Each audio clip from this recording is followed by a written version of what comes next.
Alors, nous aurons tout à l'heure aussi Abdelkarim Diakhaté, qui est journaliste de la Guinée, qui connaît bien la situation en Guinée. On aura aussi d'autres réactions, notamment de militaires à Conakry, on peut l'annoncer dès à présent, qui sont pratiquement au cœur de la capitale guinéenne, où ce coup est perpétré depuis déjà quelques heures. Il y a eu quelques bruits depuis quelques jours. Hier également, on a annoncé une probabilité de coup de force, mais c'était des informations qui n'étaient pas encore certifiées ni vérifiées. Mais Souleymane, depuis tout à l'heure, on peut déjà le dire sans peur de se tromper, la situation est confuse en Guinée, même si officiellement, on a vu un communiqué du ministère de la Défense de la Guinée qui appelait les populations au calme et que absolument rien ne se passait. Il y a eu quelques échanges de coups de feu tôt le matin, mais que la situation est revenue à la normale. Mais avec les images dont nous disposons du président Alpha Condé entouré de forces de sécurité et dans un véhicule à destination de je ne sais inconnu, on peut dire sans peur de se tromper que de situation confuse, on est allé vers situation confirmée d'un coup de force. Birahim, je te remercie de l'invitation de m'associer à votre édition spéciale. C'est vraiment déplorable. Nous, autres Africains, c'est l'image que nous ne voulons pas de l'Afrique. Encore une fois de plus, les armes vont parler pour déloger un chef de l'État. Pour l'image de la démocratie en Afrique, pour l'image de l'Afrique, c'est pas reluisant. Compte tenu de la situation. De l'autre partie du monde, à chaque fois qu'on parle de l'Afrique, c'est des coups d'État. C'est des armes qui parlent, c'est des maladies, c'est des calamités. Nous devrions éviter de nous retrouver à chaque fois dans de pareilles situations. L'Afrique ne mérite pas ces images-là. Ce matin, Kaloum a été servi au petit déjeuner par des Kalachnikov, par une force spéciale venue déloger un président qui était dans des prédispositions, qui était dans des dispositions plus ou moins difficiles. Et que aujourd'hui, je revois encore les images de Blaise Compaoré de la Burkina Faso. Ce sont les mêmes images que nous avons vues aujourd'hui. Un chef d'État quittant son pouvoir entouré par des putschistes. Alors, vous parlez de Kaloum. Je rappelle, Kaloum abrite et la présidence de la République, mais également une bonne partie du gouvernement de la Guinée avec les sphères ministérielles sur place, les ministères plutôt, qui sont à Kaloum. Kaloum qui a fait l'objet d'échanges de coups de feu ce matin. Un hôtel a été pris d'assaut également par les forces de défense et surtout, il faudrait surtout, je pense qu'avec la régie, on reviendra sur celui qui est, dit-on, à la tête de cette force aujourd'hui. Il s'agit du colonel Mamadi Doumbia des GPS. Il s'agit d'une force spéciale, groupement qui est justement mise à profit dans cette situation, vous voyez sur ces images, et qui a même fait un communiqué. Il a également parlé à la population guinéenne sur la situation et on nous annonce sur place qu'il y aura dans un instant également un discours qui sera lu par le colonel Mamadou Doumbia et ceux qui l'accompagnent à la télévision nationale guinéenne. Cela reste à confirmer, mais c'est quand même une situation qui évolue de minute en minute, d'heure en heure. Autre Africa que vous dirigez, Souleymane Aliou Diallo, vous connaissez la situation en Guinée depuis déjà assez longtemps, mais c'est également une situation qui prévaut dans d'autres pays de l'Afrique, ce que vous avez toujours combattu.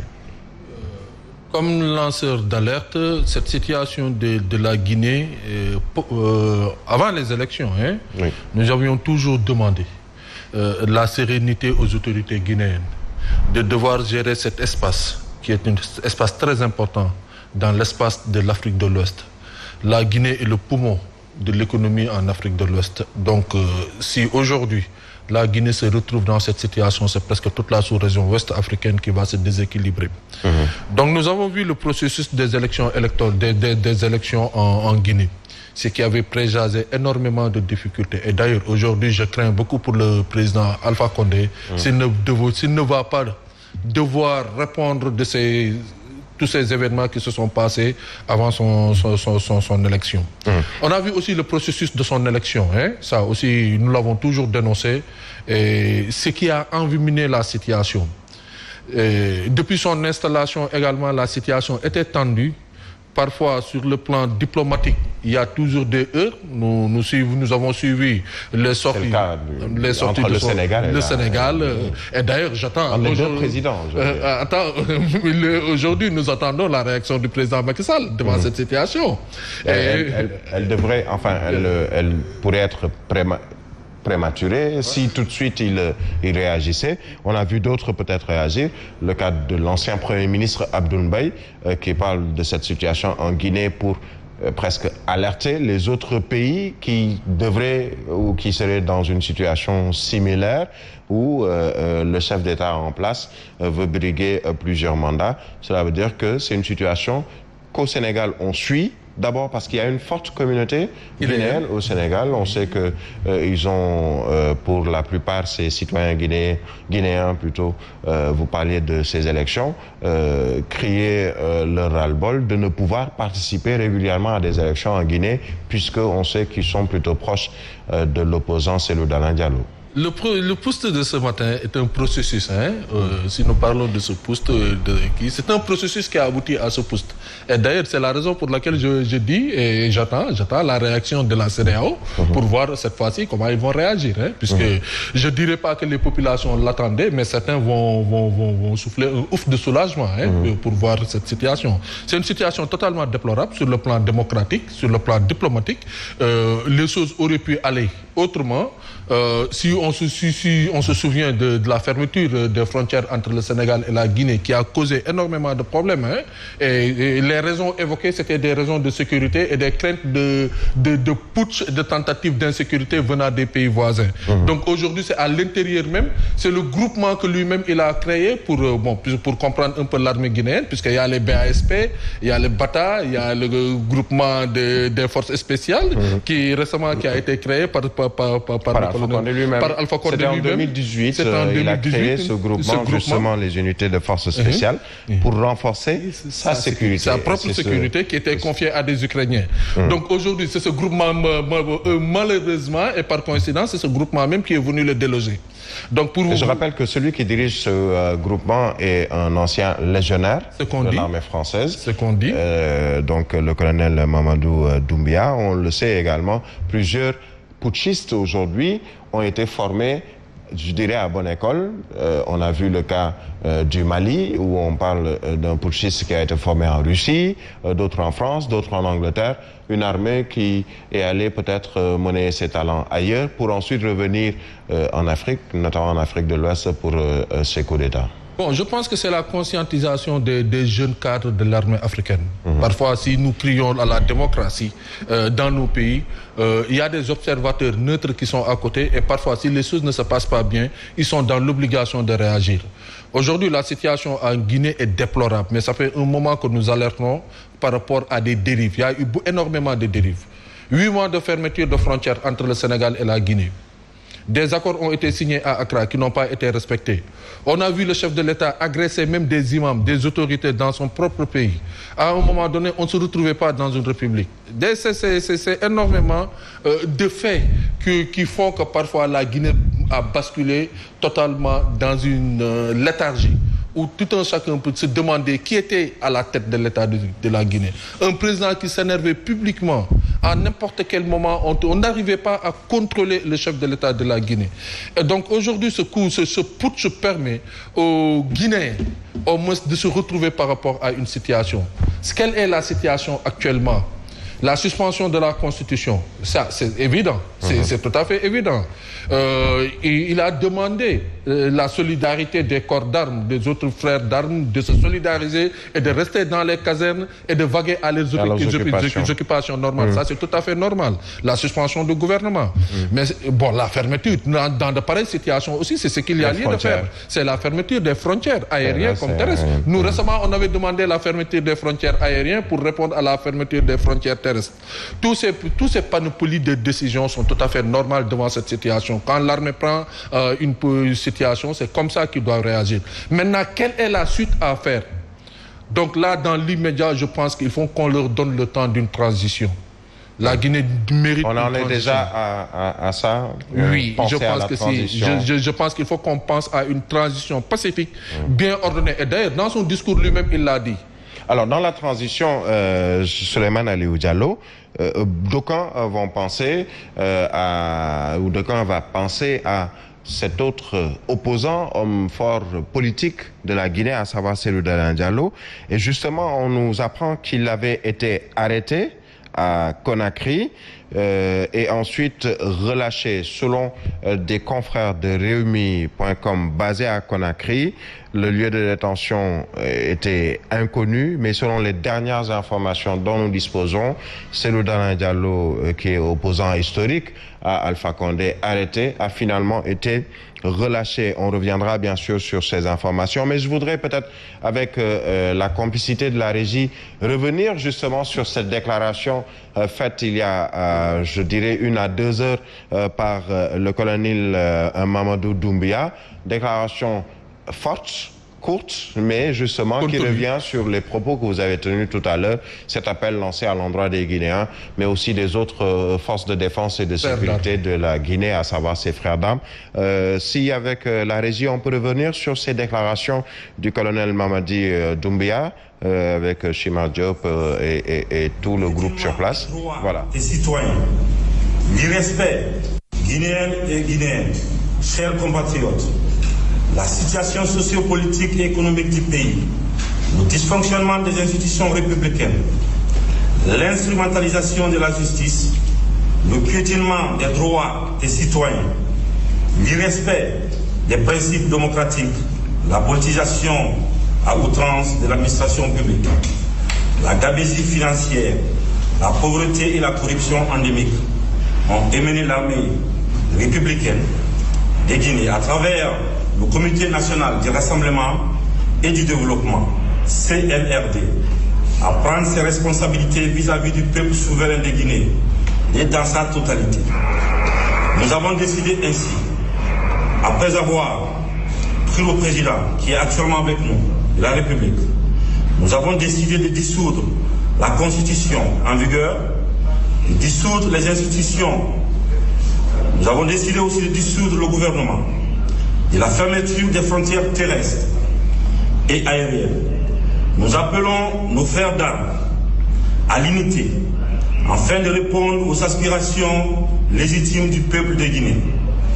Nous les invitons également chacun, à ce qui le concerne, de rester dans les casernes et continuer leurs activités régaliennes. Nous n'avons pas, on ne va pas les prendre les erreurs du passé.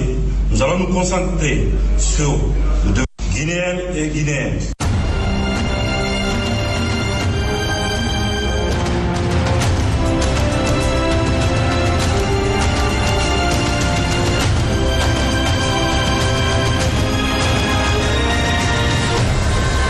Vous venez donc de suivre l'intégralité de ce discours tenu il y a quelques heures par le colonel Mamadi Doumbia, je le rappelle, qui dirige ces forces spéciales qui sont à l'origine de ce coup de force. Nous a également rejoint sur ce plateau, on va lui tendre le micro dans un instant, Abdelkarim Diakhaté, qui est journaliste, un confrère qui maîtrise la situation en Guinée, puisqu'il est également originaire de ce pays ami du Sénégal. Alors, Souleymane, vous le disiez tout à l'heure, plusieurs points ont été notés dans ce discours. D'abord et avant tout, il y aura la formation d'un conseil de transition, d'un conseil national de transition. Donc on peut le dire, il pense déjà à cette transition. Ce qui est sûr, le président Alpha Condé a été déposé par un coup d'État. Oui, ça c'est une évidence. Aujourd'hui, maintenant, par rapport à son discours, ce qui est important et ce que je retiens de son discours, est que bon, il demande à ne pas répéter les erreurs du passé. C'est quoi les erreurs du passé? La Guinée, depuis la mort du président a été dirigée par le général Conté. Il est connu, je pense que beaucoup de Guinéens ont regretté après le général Lansana Conté, puisqu'il a beaucoup ouvert la démocratie en Guinée. Malgré qu'il est militaire, il était très proche des populations. Par la suite, à sa mort, il y a eu Dadis Camara, qu'on a connu très en verbe, très panafricaniste, mais qui n'était pas préparé au pouvoir. Donc, il y a eu Sekouba qui est venu, militaire, général, mais qui n'a pas voulu réellement s'impliquer par rapport à l'aspect de la gouvernance démocratique, qui est resté militaire et qui a permis également la transition politique en Guinée. Et nous sommes arrivés à ces élections libres et démocratiques. Malgré ce qui s'est passé, nous avons consenti l'élection du président Alpha Condé, que l'Afrique pensait. Vraiment, Alpha Condé, on pensait qu'un Alpha Condé, président de la Guinée, allait pouvoir travailler pour la Guinée et pour l'Afrique. Néanmoins, nous nous sommes retrouvés avec énormément de difficultés pour ce panafricaniste au début, que nous avons manifesté ici à Dakar pour sa libération. Nous avons beaucoup fait pour sa libération, mais la suite, hélas, aujourd'hui, elle a déposé par des armes ce que nous n'avons pas souhaité pour lui, pour un démocrate d'un principe, puisqu'il a toujours incarné un leadership de démocratie. Les opposants sénégalais, tous étaient ses amis. Mais tout dernièrement, on n'arrivait pas à lui parler. Il ferme ses frontières terrestres avec le Sénégal, pays ami. Il ne dialoguait plus avec le Sénégal. Et d'ailleurs, en taquinant, c'est la raison pour laquelle je demande aujourd'hui quelle serait la réaction du président Macky Sall. J'interpelle la CEDEAO. Il faut que la CEDEAO qui est très prompte à se prononcer sur ces cas de coups il devrait réagir. Nous attendons, nous ONG, nous acteurs, nous les lanceurs d'alerte, nous attendons leur position. Puisque si c'est aujourd'hui qu'on devrait savoir si c'est la CEDEAO des peuples ou c'est la CEDEAO des présidents. Puisque alors, dans cette situation... nous allons revenir à vous, Souleymane Aliou Diallo. On prend la société civile qui veut également réagir sur cette situation avec Boubacar Diallo qui est en ligne. C'est ça, Monsieur Diallo, bonjour. Salaamaaleykum. Allô. waaw monsieur Diallo yaakaar naa ni mën nañu ko def également en wolof parce que maa ngi koy fàttali sànq il y a une forte communauté guinéenne au Sénégal qui est établie depuis déjà plusieurs années, des dizaines d'années même dans certaines zones au Sénégal. Entre autres qui connaissent le Sénégal, on reviendra sur ça. La société civile guinéenne ñu ngi koy wax léegi nii Boubacar Diallo. naam. Aleykum salaam. Boubacar Diallo, allô? Allô, monsieur Balde, Ndiara, na ngeen def. Boubacar Diallo, que nous n'avons pas apparemment, et qui est de la société civile guinéenne. Bon, avec la complicité de la régie, on reviendra sur peut-être Boubacar Diallo dans un instant. Le temps juste d'introduire Abdou Karim Diakhaté, journaliste, on le disait tout à l'heure, une communauté guinéenne très forte et très présente au Sénégal, qui suit en temps et en heure ce qui se passe dans ce pays. Et vous-même, donc en tant que journaliste de la Guinée, très rapidement, avant de revenir à certaines réactions, comment appréciez-vous cette situation? Est-ce qu'on pouvait s'y attendre? Merci bien Birahim, merci également à notre ami. En fait, je tiens d'abord à lever un équivoque. Je ne suis pas guinéen d'origine, je suis bien de nationalité sénégalaise. Mais pour revenir à la situation qui se présente actuellement à Conakry, en Guinée, on s'y attendait plus ou moins en fait. Parce que c'est comme un retour des démons du passé. On sait qu'il y a eu beaucoup de problèmes avec donc cette réélection du président Alpha Condé. On a vu que depuis plus d'1 an, le principal opposant, le chef de file de l'opposition, Cellou Dalein Diallo, a été empêché de sortir. Personnellement, j'ai été en Guinée au moins une demi-douzaine de fois cette année, mais pratiquement on sentait le coup venir. Bon, le moment a été bien choisi, c'est un dimanche. La plupart des officiers de l'armée sont en campagne parce que très souvent ils sortent du Breka, ils sortent de la ville pour aller un peu voir leurs champs et voir leurs proches. Ce qui fait qu'en fait, au niveau de Conakry, il n'y a pas une très forte, disons, organisation militaire. Et le symbole dans ce qui s'est passé, c'est que tout est parti du camp Joseph Loa, du camp de Kondara, du camp Makambo, où effectivement le président, à l'époque, le capitaine Dadis Camara avait essuyé les tirs de Toumba Diakité. Donc, pour revenir à la situation d'aujourd'hui, j'ai appris tout à l'heure en entrant dans ce studio qu'il y avait des scènes de liesse dans certains quartiers de Conakry, notamment dans la commune de Ratoma, à Kipé et autres. Ratoma qui a une forte communauté guinéenne, oui. Mais proche de Selou. Proche de Selou, mais bon, il n'y a pas que ça. En fait, c'est comme si c'est une libération pour certains Guinéens. Est-ce que c'est une crise ethnique? Je ne le crois pas du tout. Non, il ne s'agit pas de ça. En fait, c'est d'abord un problème interne à l'armée, disons à l'organisation même du pouvoir. Parce que Mamadi Doumbouya est un caporal donc, de la Légion étrangère qui a été amené en Guinée par le professeur Alpha Condé, qui l'a nommé commandant dans un premier temps. Actuellement, il est lieutenant-colonel. On dit de lui qu'il est colonel, effectivement, chef des forces spéciales. Mais c'est quelqu'un qui, depuis 2 ou 3 ans, se fait connaître déjà. C'est quelqu'un qui est très impressionnant de par déjà son gabarit. Il rappelle un peu Claude Pivy de l'époque de Dadis Camara. Et Mamadi Doumbouya, c'est un peu comme, disons, un rebelle dans cette armée guinéenne. En fait, je pense que tout est parti du fait qu'il a été sommé un peu de se mettre un peu dans les rangs. Parce qu'il paraît qu'il aurait demandé à ce que le GPS, donc le groupement des forces spéciales, soit détaché de la présidence. Qu'il ait une autonomie. Sur le plan financier, une autonomie, tout ça. Bon, ce qui pouvait paraître effectivement on avait annoncé une probabilité même de son arrestation il y a quelques jours. Exactement, on l'avait annoncé. Et même en 2018 déjà, on avait commencé à parler de lui. Quand il a été nommé commandant. C'est à ce moment il est sorti de caporal à commandant. Caporal dans la Légion. Caporal de la Légion. En fait, ils l'ont fait venir de la France pour les forces spéciales. Voilà. Alors, nous allons peut-être juste revenir avec Boubacar Diallo, peut-être ci wolof pour ñi nga xam ne ñu ngi lañuy seetaan dañu déglu également mooy situation bi nga xam ni mu ngi am ci Guinée ak li ñu duppee coup d'état militaire ak ki nga xam ne moom moo ko jiite ak groupement des forces spéciales bi di colonel Mamadi Doumbouya en ligne koo xam ne dafa bokk ci société civile bu Guinée Boubacar Diallo ñu ngi lay nuyu. maa ngi leen di fay. waaw Boubacar gis nga li xew foofee ci Guinée xam naa ni yéen a ngi déglu information yi di ko taataan yan mooy xibaar yi ngeen mujj am foofu ci Guinée ak lan ngeen jàppee situation bi nga xam ne moom moo fa xew jamono ji est-ce que mënoon nañ ko xaar. waaw fi mu ne nii li xew ci Guinée dama koy dégglu nii rek en tant que société civile. maa ngi ñaan yàlla rek dal am foofu.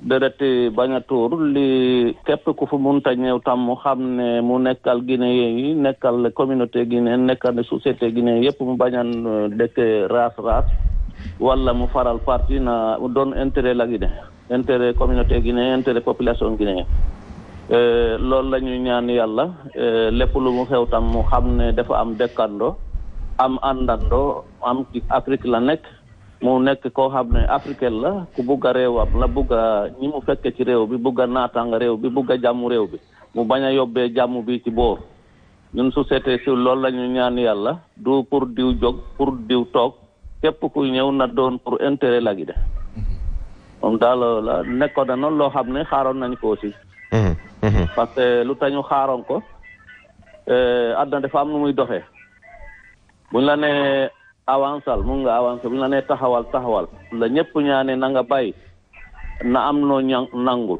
ñunu mobiliser ñu fii place Lobolis waxtaan joxe nañu message yu bari bind nañu lettre pour jàmm dal du pour kii jóg kii toog loolu intéressé wuñu li ñu intéressé boy pour jàmm la gi dem nañu ba nga xool ne jàmm amatul la gi de justice amatul dara amatul donc loolu moo ñu xawoon jaaxal tuuti moo taxoon ñu ñaanoon autorité nañu yemale ñëpp kenn ku nekk ñu jox la sa droit naataanga bi nga war a am xoolal ñu tojuñu frontière bi depuis bu ñu tojee fii tam ow ngeen ma waxtaan nañ ci loolu ba léegi ubbiwuñu yoon kon donc Guinée bi fu mu tolloon ni bokkatu woon ci Afrique bokkatu woon ci nit xamatu woon waaye kontaan nañu noonu dara loo xam ne lu xew ci doomu aadama parce que doomu aadama la ñun cer lañ koy jox waaye noonu ñu ngi daal ñaan na jàmm a dal am kii ñëw tam mu xam ne daal bu dee intérêt la gi de moo tax mu jóg yàlla na ko yàlla jàppali boo mu delloo ko société civile parce que nguuru militaire moom arrangeatul kenn donc mu delloo ko civile élection am bu ñu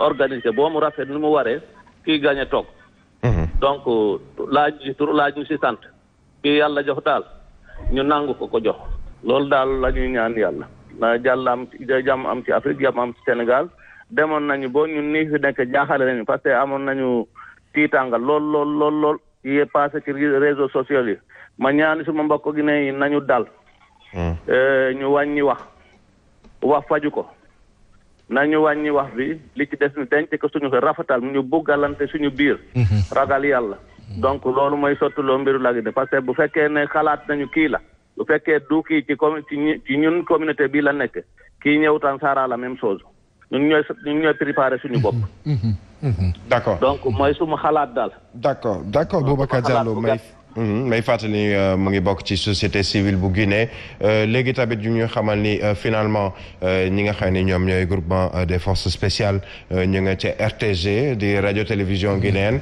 ba def nañ seen déclaration sûrement avec la complicité de la régie on reviendra justement sur ces déclarations yi nga xam ni def nañ ko au niveau de la radio télévision guinéenne souvent c'est ce qui se passe quand on voit des coups d'État. C'est l'armée, ceux qui sont à l'origine du putsch pour confirmer et conforter leur position. C'est à la télévision nationale qui se rendent pour faire justement ce genre de discours ou leur discours pour apaiser, mais surtout montrer à la population qu'ils ont pris le pouvoir parce que c'est d'abord la télévision nationale qui est garante un peu de ce pouvoir en place. Peut-être Abdou Karim Diakhaté, on était sur le sujet, on le disait, situation que l'on attendait depuis déjà quelques mois. Et comme l'a dit tout de suite Boubacar Diallo de la société civile, le plus important, c'est que tout se fasse dans le calme. On n'a pas encore eu d'informations sur de probables victimes de ces échanges de coups de feu, mais on verra peut-être tout à l'heure s'il y a évolution. Alors que tout se passe dans le calme, Abdou Karim Diakhaté, c'est surtout ça qui est important. Absolument. Le fait que déjà ce comité national donc de redressement et de développement puisse parvenir à la RTG Koloma, certainement la RTG se trouve à Koloma, justement dans la commune de Ratoma. Et pour aller à Koloma, forcément, il faut passer près du camp Alpha Yaya Diallo, qui est quand même le camp le plus important de Conakry. Les BASP. Voilà, cela prouve déjà que pratiquement on peut dire que c'est consommé. Parce qu'il est évident que il y a en dehors du camp Alfaya le camp Samori où se trouve le ministère de la Défense. Et en entrant justement dans le studio, j'ai cru entendre qu'il y avait un communiqué du ministère de la Défense qui disait que l'attaque avait été repoussée. Bon, mais